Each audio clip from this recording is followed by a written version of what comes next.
Sa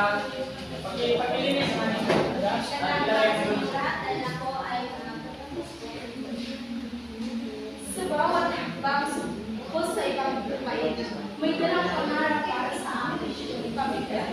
Mga luha at pawis, puhunan ko sa buhay para sa kinabukasan ng aking mga anak. Nag-iisa ako sa gabi, naghihintay ng balita mula sa Pilipinas. Mga tawag at mensahe, aking inaabangan kung maramdaman ang init ng aming pamilya. Mga sakripisyo ko'y walang katapusan para sa kinabukasan ng Hindi nila ito ma-report ugma. kahit lumayo, Hindi nila ito ma-report ugma. lumaging mga tao. Ako'y bayani ng aming pamilya. Ano mang hindi ka ma-report na? What man ta sa city? Sa city man ito nga. Hindi ma-report kay ang traffic. Anti-traffic. Di mo muna ang reason. Anong wala klase anong morning? Dili kung ta-traffic.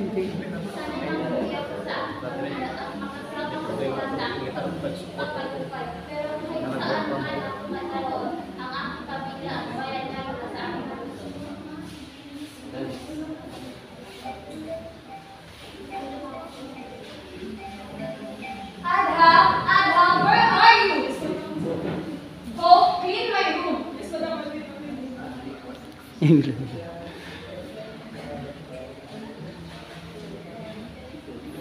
Ada, please, clean this one. Adha, where are you?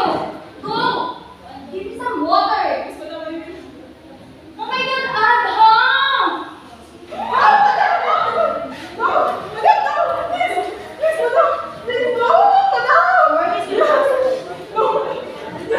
Husband?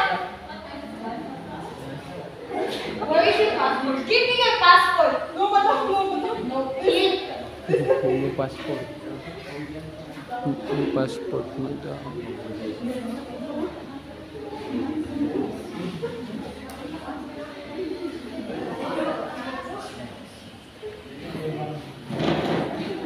Sa batay sa aming roleplay, sa itong ang buhay ng isang magulang habang siya ay nag-ibang bansa. Okay, palakpakan natin ha, pangalawang pagkakali.